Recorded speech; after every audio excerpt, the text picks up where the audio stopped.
Você mora de aluguel? Ou conhece alguém que mora? Aposto que sim. Então, e você sabe seus direitos e deveres quanto inquilino? Hoje a gente se informa um pouco mais sobre isso no Conexão OAB, com o advogado Luciano Marins Minharro. Tudo bom, Luciano? Tudo bem, obrigado. É um prazer estar aqui com vocês. E hoje então vamos tirar algumas dúvidas.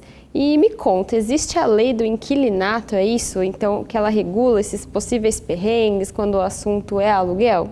Sim, a Lei 8.245, vou até confirmar aqui, é a lei que regula os contratos de locação. Ela é muito importante que tanto o locador, que é o proprietário do imóvel, quanto o inquilino, que é o locatário, estejam cientes dos seus direitos e deveres. Nessa lei está contido todos os seus direitos e todos os seus deveres, tanto do locador quanto do locatário. E na sua experiência como advogado nessa área e tudo mais, você vê que geralmente quem tem mais dúvida é o inquilino ou é o proprietário do imóvel que está alugando esse imóvel? Geralmente, o proprietário do imóvel ele já está mais acostumado com a situação. Muitas vezes o inquilino é a primeira vez que ele vem buscar a locação. Às vezes ele está saindo da casa da mãe, ele é jovem, ou tinha um imóvel e agora está procurando um imóvel melhor e optou, está mudando de cidade. Então, em tese, é sempre o inquilino que tem a maior dúvida. E outra situação também é quem não está assessorado. Muitas vezes o proprietário do imóvel ele é assessorado tanto por um corretor de imóveis ou por um advogado. Então é muito importante você ser assessorado por um profissional ou corretor ou um advogado. Como a gente falou desses direitos e deveres, bom esclarecer, ficar informado. Então, começando do começo, na hora do contrato do aluguel. Então, na hora de assinar, fechar esse contrato, quais são os pontos mais importantes que a gente tem que se atentar? Sim, no primeiro momento a partir do momento que você fez a escolha do imóvel, inicia-se a negociação. Tá? Passada essa fase da negociação, é interessante você ter algumas coisas do contrato. Os prazos, multas, juros e a forma que o proprietário quer fazer esse contrato. Se ele vai pedir uma garantia, um fiador, uma caução, alguma coisa desse tipo. E a vistoria de entrega de chave, isso é muito importante. Essa vistoria ela deve ser bem feita, porque no final do contrato ela será muito importante caso tenha algum problema com isso. E, na verdade, então, o que regula muito essa negociação é o contrato. O que está no contrato, tudo bem. Se depois chega no momento que, não era bem isso, mas estava no contrato. Sim, exato. E a lei, ela especifica algumas coisas que é obrigatório estar nesse contrato? Tem coisa que não pode mudar ou fica bastante a cargo dessa negociação entre inquilino e proprietário? Sim, a lei ela deixa bem claro alguns deveres e direitos tanto do proprietário como do inquilino, como eu disse anteriormente. Só que tudo isso, a lei ela não estipula qual seria a multa, qual seria os juros que vai ficar. Isso é livre escolha, o prazo do contrato, isso é livre escolha entre o locador e o locatário, o proprietário e o inquilino. Ou seja, contrato muito importante, prestar atenção. Sim, e é muito importante que você tire todas as dúvidas quando você for fazer um contrato. Tá. E ainda na questão desse contrato, dessas negociações, é preciso ter a intermediação de uma imobiliária ou o contrato pode ser feito direto entre o proprietário e o inquilino? Vale do mesmo jeito? Não é necessário que o contrato ele seja feito através de uma imobiliária, através de um corretor de imóveis, feito por um advogado, tá? Ele é muito importante, qualquer contrato é muito importante que seja feito por um advogado, tá? É o profissional capacitado que entende de contrato. Porém, um contrato administrado por um profissional da corretagem, ele tende a ter uma efetividade muito maior, ele tende a dar menos problemas, tá? Tanto para o inquilino quanto para o proprietário. Senão pode virar aquele contrato que a gente chama de gaveta, né, também. Sim, o contrato de gaveta ele é muito utilizado na compra e venda de imóveis, que eram os imóveis financiados pelos antigos financiamentos, financiamento de Coab. Então, todos os contratos de locação, é muito raro você ver um contrato de locação ele sendo averbado no cartório de registro de imóveis, averbado na matrícula do imóvel. Isso daí a gente vai entrar num ponto nos deveres e direitos do inquilino, que tem uma importância se averbar esse contrato. Só que devido ao preço, ao custo disso daí, muitas vezes eles não são averbados. Entendi. E a gente citou já que a lei estipula esses direitos e deveres, mas também deixa outras coisas mais flexíveis, mais a cargo dos contratos e do inquilino e do proprietário. Até que ponto, então, pensando nisso, até que ponto o proprietário pode escolher para quem vai alugar o imóvel? Tá, o proprietário ele pode fazer algumas escolhas no momento da locação do seu imóvel. Ele é o proprietário do imóvel, na verdade é ele que, no final das contas, ele escolhe. Tá? Tem alguns critérios. Nunca, em nenhum contrato, ele pode haver discriminação. Você não pode ser preterido no contrato de locação por causa de raça, cor, sexo, qualquer tipo de discriminação. Caso isso aconteça e você consiga provar, tá? Você pode recorrer à autoridade policial e também pode, na esfera civil, entrar com processo de danos morais. Tá? Os critérios, eles têm, o proprietário hoje em dia ele pode escolher, eu não quero que mude a cor da parede do meu imóvel, então você vai alugar, mas eu quero pintar de uma cor. Ele falou, não, o imóvel você não pode pintar só dessa cor. Limitar o número de habitantes que vão residir no imóvel. E outra questão muito importante é a questão dos animais, né, dos pets, tá? O proprietário ele pode, tá, dizer se quer ou não que você tenha um cachorro no imóvel dele, tá? Agora, para imóveis em condomínio, que hoje está muito comum, os condomínios eles não podem restringir animais na dependência comum. Tá? Cabe ao proprietário do imóvel, no momento da locação, ele dizer se quer ou não que você tenha cachorro. E no caso, né, que o cachorro é o pet mais comum de todos, né? E no caso, se você tiver um cachorro e avisar ele pode te preterir em virtude de um outro que não tenha. Uhum. E isso tá é certo? Um tipo de coisa que vai no contrato também? Sim, isso é estipulado através de uma cláusula. Você pode estipular que não quer que mude as cores da parede, que você não quer que não pode ter um número X de pessoas habitando no imóvel. Porque imagina, você aluga, que aqui é muito comum, kitnets. Tá? Uma kitnet é um quarto, uma sala, uma cozinha, um banheiro e talvez uma lavanderia. Aí morar lá um casal e 3 filhos numa kitnet dessa, de 30, 20 e poucos metros quadrados. Então o proprietário ele pode delimitar, olha, eu quero para um casal ou para uma pessoa, ou no caso de aluguel de um quarto, você vai sublocar um quarto, você vem, eu quero sublocar o quarto, você estipula uma cláusula que não quer que venha morar uma família nesse quarto na sua residência. Sim, então, ou seja, também você é o inquilino, você também não pode alugar para um terceiro Isso. A sublocação é um direito do inquilino, desde que ela esteja em cláusula contratual. Tá? Se tiver uma cláusula contratual proibindo a sublocação, não poderá ser sublocado o imóvel. Tá? Hoje em dia, em muitos contratos, eles permitem a sublocação porque também é uma forma de uma renda extra do inquilino e também ajuda no pagamento do aluguel. Uhum, bom para todo mundo, no fim. Fica assim. Agora vamos entrar num ponto importante também, principalmente para quem está procurando um lugar para alugar, que é a questão do fiador. Primeiro, é sempre necessário um fiador? Explica para a gente as regras em relação a isso, ou se existem outras opções além do fiador, como que funciona? Certo. Hoje em dia, nos contratos de locações, temos 3 tipos de fiança, né? O fiador, o seguro-fiança e o depósito calção. O fiador ele sempre foi o mais usado, tá? Mas ele não é obrigatório. O que é obrigatório, o que não pode ser feito num contrato de locação é exigência de mais de uma garantia. Tem que ser um desses 3, Sim. não mais de um. Uhum. Tá? E quem escolhe isso é sempre o proprietário, tá? Ele que vai escolher. O fiador, na verdade, é aquela pessoa o parente que você vai lá, faz aquele pedido e ele torna o contrato. O contrato, quando ele tem um fiador, ele é um pouco mais demorado. tá? Porque tem que analisar toda a documentação do locatário, toda a documentação do fiador, toda a documentação do imóvel do fiador que ele vai dar como garantia do contrato de locação. E o fiador, caso você não pague, é ele que vai arcar com todos esses custos. Apesar de demorar um pouco mais no contrato de locação, é uma das 3 garantias mais baratas que tem. O seguro-fiança, ele é um pouco mais oneroso para o inquilino, tá? Eu acredito que o seguro-fiança, ele seja dos 3, ele seja o melhor, tá?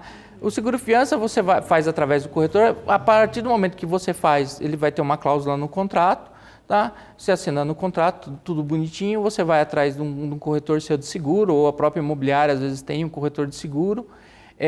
Você leva até, hoje em dia estão parcelando o seguro-fiança, e essa apólice você anexa ao contrato de locação. O inquilino não pagando, tá? O locatário não pagando nada, o proprietário ele aciona a seguradora e a seguradora vai fazer os pagamentos, tá? É um processo rápido e fácil hoje em dia as seguradoras, os corretores de seguros, eles têm um trabalho ágil. Hoje em dia, com a internet é tudo bem mais ágil.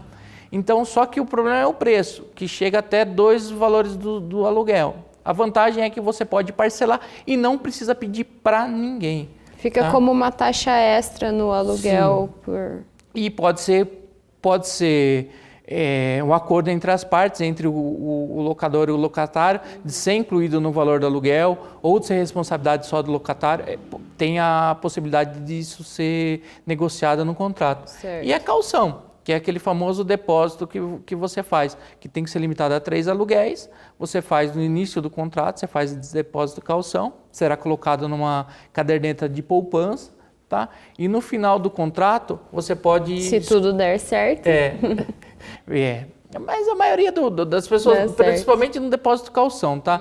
Tende a... Como tem um dinheiro reservado lá, o contrato tende a fluir bem. E pode ser feita a escolha. No depósito de caução nos 3 últimos aluguéis, em vez da pessoa pagar, desconta-se desse depósito de caução que está feito, ou na hora da entrega da chave, usa-se o dinheiro do depósito de caução para fazer o que tem que ser feito no imóvel, a melhoria que tem que ser feita no imóvel, às vezes pintar uma parede, alguma coisa assim, uma reforminha, algum dano que aconteceu, subtrai-se desse valor e o resto é devolvido, né, com juros e correções da caderneta de poupança.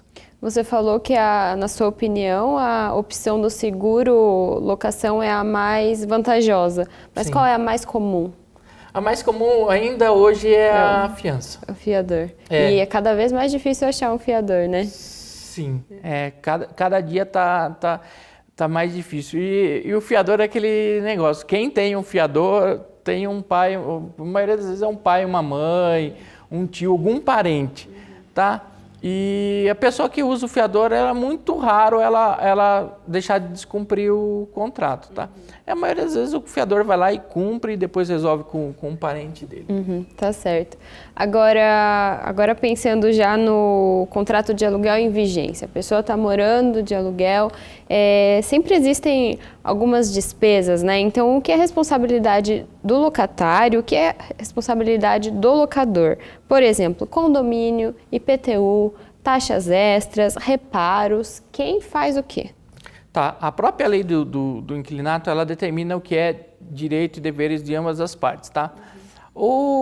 Basicamente, o inquilino ele tem que pagar o aluguel em dia, conforme foi pactuado no contrato, e tudo que foi contratado, tá? Taxas, impostos é responsabilidade do proprietário do imóvel, tá? Do locador, desde que não tenha sido pactuado diferente no contrato, tá?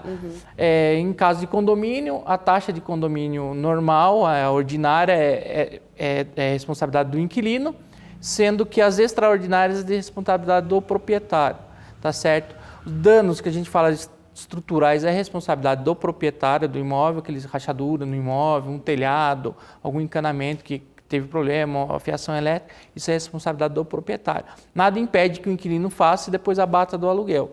E as melhorias, uma pintura de alguma coisa, algum dano causado pelo inquilino, isso é responsabilidade dele. Então, o dano causado pelo inquilino fica de responsabilidade do inquilino. Sim, sempre que o inquilino causar algum dano no imóvel, ele vai ter que consertar esse esse dano causado por ele ou por qualquer uma pessoa da família dele ou algum convidado dele que veio à casa, tá?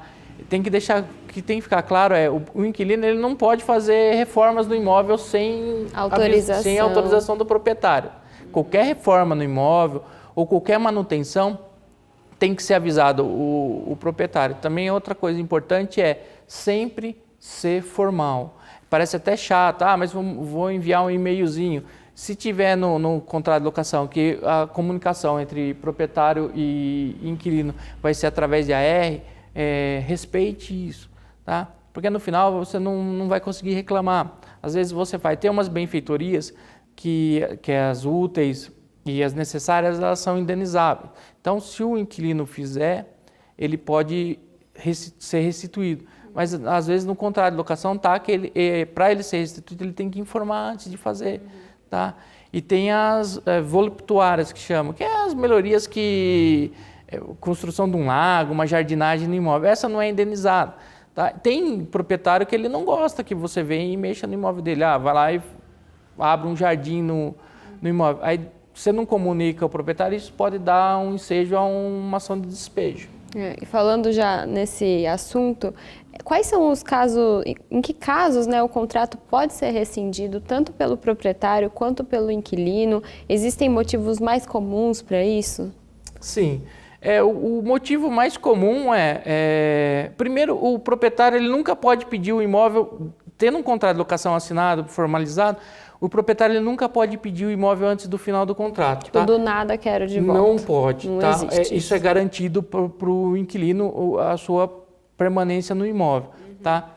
O proprietário ele nunca pode pedir o imóvel para o inquilino dentro do prazo de vigência do contrato. Ele tem que aguardar o prazo de vigência do contrato. E esse prazo também pode variar de acordo com o contrato. Sim. Os contratos com 30 meses, que é o previsto em lei, a partir do momento que o contrato ele se rescindiu, deu 2 anos e meio, ele rescindiu, em 30 dias o proprietário ele pode pedir o imóvel para que o imóvel seja desocupado, tá certo? Se ele não pedir, o contrato ele fica por prazo indeterminado e aí ele vai ter que tomar outras providências para pedir o imóvel. Contrato com um prazo inferior a 30 meses, caso o proprietário, acabando o contrato, vamos supor um contrato de 1 ano, que é o mais comum que as partes costumam fazer, 12 meses, acabou os 12 meses, o proprietário vem e pede o imóvel, tá? 30 dias após a rescisão, pode ser devolvido o imóvel, o inquilino tem que devolver o imóvel. Passados os 30 dias, tá? Só depois de 5 anos ele pode vir a pedir o imóvel, então o inquilino está garantido dentro do imóvel, tá? Como você perguntou, quais as formas mais comuns de rescisão? Por vontade no caso seria do inquilino, às vezes o proprietário quer imóvel, vem, conversa com o inquilino, eles se acertam e devolvem, tá? Que o acordo é sempre a melhor solução para tudo, tá? Falta de pagamento é um motivo, que eu acho que é o mais comum, quebra de qualquer cláusula contratual, tá? E os casos dos prazos que eu falei para você, acabando o contrato, ser pedido, tá certo? E no caso de uma quebra de alguma cláusula, aí não interessa o prazo, pode ser pedido a qualquer momento. Sim, vamos pôr o pagamento. O inquilino deixou de pagar o imóvel. Muitas pessoas costumam, tem um prazo para pedir no dia posterior. Você pode pedir, fazer a notificação, sempre fala, a notificação fazer por AR, notifica o inquilino que ele está inadimplente com o pagamento e dá um prazo para ele de 30 dias, 15, 30 dias para ele desocupar o imóvel, tá? A lei diz 15, eu costumo falar, dá 30 dias, né? Porque 15 dias a gente não consegue fazer nada. Esse é o mais comum. Tá, e em algum desses casos existe multa ou é mais ter que sair do imóvel mesmo? Sim, a multa ela é prevista em lei. O valor da multa não é previsto em lei, tá? Muitos contratos eles costumam colocar a multa de 10%. Muitos contratos estão colocando a multa de 10% no caso de atraso. Então você atrasou o aluguel, você vai pagar num dia, 5 dias depois, você paga uma multa de 10%, tá? A lei prevê a multa. Só que não prevê o valor, tanto quanto os juros. A lei prevê que seja cobrado juros, mas também não prevê o valor, tá? A única diferença é o reajuste. O reajuste ele é previsto por lei, ele tem que ser por índices oficiais, tá certo? Antes da gente falar do reajuste, que é um tema que a gente vai falar aqui, ainda falando dessas rescisões e tudo mais, o proprietário ele pode decidir vender o imóvel no meio do contrato de locação? Ele pode? Sim, ele pode vender, ou como é propriedade dele, desde que ele observe o direito de preferência do inquilino. Esse direito de preferência, como eu disse anteriormente, é interessante que esse contrato esteja averbado junto à matrícula do imóvel, para que o inquilino ele possa exercer esse direito de preferência. Tá? Caso o contrato não esteja averbado, para ele exercer o direito de preferência, ele vai depender muito da boa vontade do locador, do proprietário. Tá certo. E agora, para terminar um pouco o que pode acontecer de errado aí durante essa vigência da locação, mas é uma curiosidade mesmo, é comum ocorrerem despejos ou isso é uma coisa que a gente vê mais na TV do que na realidade? Sim, é comum. Existem várias ações de despejo, tá? Isso, infelizmente, ainda a maioria é por inadimplência, tá? Hoje, com o mercado de trabalho está muito volátil, as pessoas hoje em dia estão perdendo o emprego muito fácil, tá? E às vezes você assume o compromisso de pagar um X de aluguel. E no meio do caminho você acaba sendo demitido ou o seu negócio acaba não prosperando, você para de pagar o aluguel. E aí o proprietário, o único modo dele retirar o inquilino do imóvel é através da ação de despejo, tá certo? E os prazos, com a reforma da lei do inquilinato, os prazos eles diminuíram. Hoje em dia são 30 dias para você, 15 dias para você ocupar o imóvel através de uma notificação ou 30 dias através de uma sentença judicial. Então o prazo é muito curto. É sempre bom negociar. Teve algum problema financeiro? Vá até seu locador, vá até a administradora do seu aluguel, que está administrando sua locação, e converse com eles. Tente negociar um prazo para você poder sair do imóvel, tente negociar prazo para pagamento de multa ou exoneração da multa. Tá? Isso Essa é a dica mesmo. Sim, tentar negociar. Exponha o seu problema e tente resolver isso quanto antes. Alguns outros problemas que são comuns nessa relação entre proprietário e inquilino? Sim, muitos imóveis eles não são, no momento que a pessoa aloca o imóvel, ele está lá bonito, maravilhoso, só que ele não é feito uma vistoria adequada, tá? Às vezes a relação entre proprietário e inquilino é pessoal, certo? Não é feita por um intermediário, não é feita por uma imobiliária nem por um corretor. E é muito comum o imóvel ele conter defeitos. Aí você entra no imóvel, está lá morando há algum tempo, os defeitos estão mascarados, vamos dizer, né? Vazamentos, chove dentro, as tomadas acabam não funcionando. E tudo isso não foi colocado numa vistoria da entrada do imóvel. Por isso é sempre importante que você notifique, e isso é um motivo para quebra de contrato, tá? Você pode... Dessa vez por parte de quem está alugando. Né? Isso. Tá? É muito importante a vistoria, tanto na entrada que você vai entrar no imóvel, seja feita essa vistoria para você entrar no imóvel, tá? Parece até meio chato, você vai lá, vou testar toda a tomada, vai, mas às vezes aquela tomada lá é que você vai usar para ligar uma televisão e aquela tomada não está funcionando.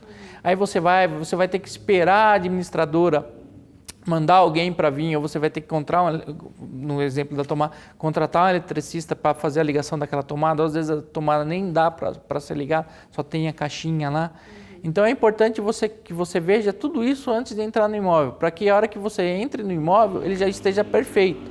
Isso, quando ele é avaliado no momento da vistoria, você pode negociar com o proprietário e falar, olha, eu só entro no imóvel se você arrumar isso, se você arrumar aquilo. E aí você negocia isso, no momento da sua mudança ele já providencia as melhorias ali, as reformas ou os reparos necessários. E a hora que você entra no imóvel, você já está com o imóvel apropriado para morar. Tá certo. E agora, pensando que a gente teve um contrato de aluguel que ocorreu tudo bem, foi tudo certo nesses prazos já determinados, enfim, chegou ao final esse contrato. Como que ficam, mais uma vez, os direitos e deveres de cada um na hora de entregar as chaves? Sim, aí eu volto a bater em cima da vistoria, tá? Quando você for entregar as chaves do imóvel, é importante que durante toda a sua permanência no imóvel, você vá guardando todas as notificações que você fez, de algum problema que teve no imóvel. Documentar tudo. Deixa tudo documentado, tudo certinho.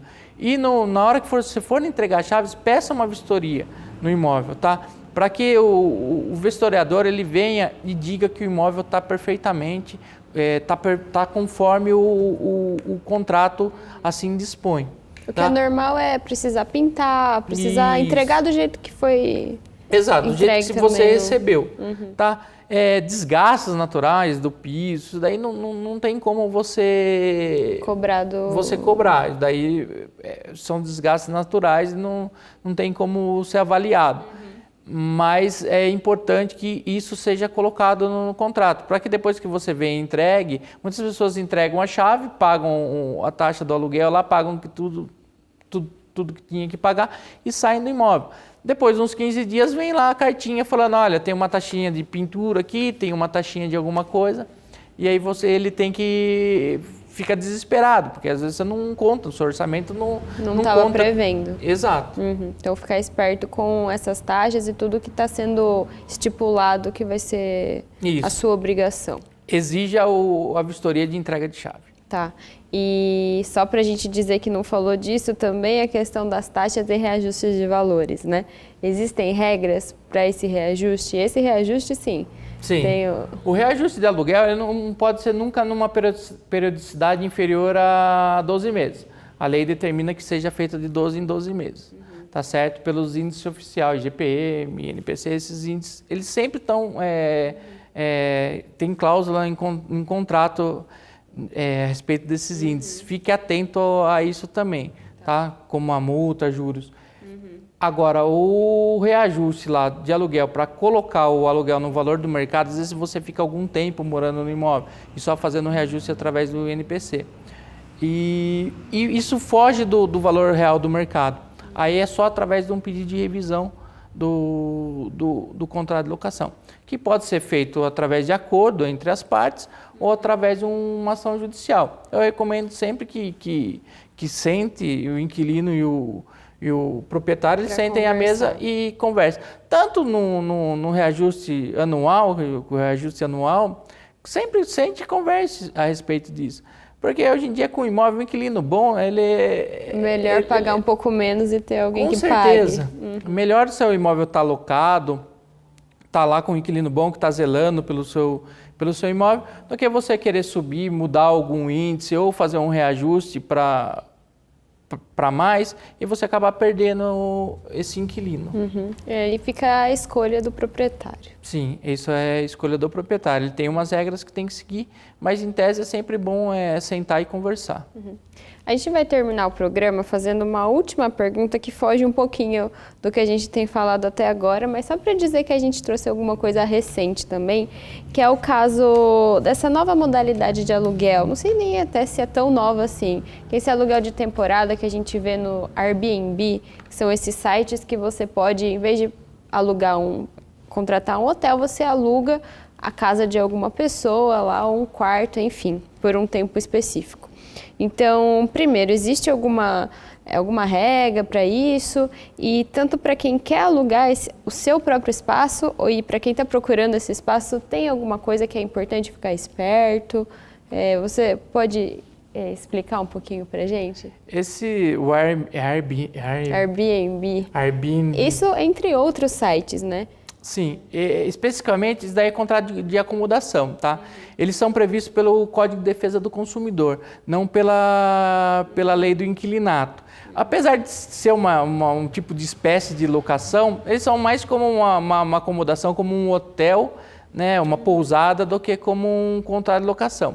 O contrato de locação de temporada, ele é previsto na lei, tá? E é até 90 dias que é feito. E é a única modalidade que pode ser exigida o pagamento antecipado dos aluguéis, que é o contrato por temporada.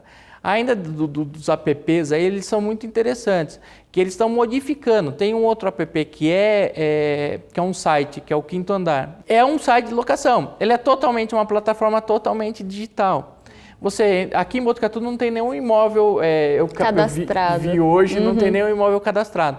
Você entra no site, tem os valores lá, tudo, todas as taxas vão ser inclusas, é tudo discriminadinho, fotos excelentes do imóvel. Você entra lá e faz tudo digital, você manda a sua documentação, você envia a sua proposta de locação, tudo através do site. A intermediação pessoal, ela é feita no momento da visita, que é feita por um corretor de imóveis. Isso eu tenho certeza que é feita por um corretor de imóveis credenciado. Você vai lá, visita o imóvel para você ver onde ele é. O resto tudo é feito através de aplicativo. E o contrato ele é assinado digitalmente, mas aí é conforme a lei do inquilinato, tá? Ele cumpre as regras da lei, mas que é a vantagem que diz o site, que você não precisa de fiador, seguro-fiança, nem caução. Eliminou todos. Ele eliminou tudo. É feita uma avaliação do seu perfil. Você manda seu olerite, seus ganhos, tudo pro site lá. Uma pessoa, não sei se é um corretor ou alguma coisa. Ou às vezes até um sistema, né? Sim, ele vai fazer toda a análise da documentação, aceitando a sua proposta, o proprietário aceitando a sua proposta, eles já rodam um contrato, e o contrato passa a ser vigente. Não tem mais aquele, vamos sentar no escritório, vamos tomar um café. Está eliminando tudo isso. Então são as novas tendências, né? Sim. Os apps de acomodações, de quartos, essas coisas, você perguntou do que tem que ser observado. Tem que ficar atento. Eu já cheguei a usar esse Airbnb. Meio complicado o nome, né? Eu cheguei a usar esse aplicativo, tá? No final das contas era tudo aquilo que estava descrito lá, o pagamento foi tudo facilitado. O que tem que ficar atento ficar atento com as ofertas milagrosas. E para você que quer fazer parte do app, você tem que ver primeiro a lei de zoneamento do seu imóvel no município, se ela aceita ou não. Você precisa ser regulamentado junto ao seu município. Entre no site, lá eu olhei lá, ele explica todos os passos para você, tanto para você fazer o uso do aplicativo, como para você cadastrar seu imóvel no aplicativo. Ficar atento com quem você vai colocar dentro da sua casa também, eu acredito que seja muito importante. Tá certo? Ficam algumas dicas para essas novidades e alguma outra dica final sobre tudo que a gente falou hoje, para quem está querendo alugar e está aí com essas dúvidas? Bom, se você tiver alguma dúvida no momento de assinar um contrato de locação, não assine. Questione o proprietário ou o corretor de imóveis, procure um advogado. O advogado, ele é a pessoa capacitada para sanar todas as suas dúvidas. Pegue uma cópia do contrato e vá até um advogado de sua confiança. Assim você vai garantir que o contrato seja feito da forma que você pretende que seja. E assim mais fácil para cumpri-lo. Informação é fundamental. Exato. Muito obrigada, Luciano. Esse foi o nosso Conexão OAB falando de aluguel.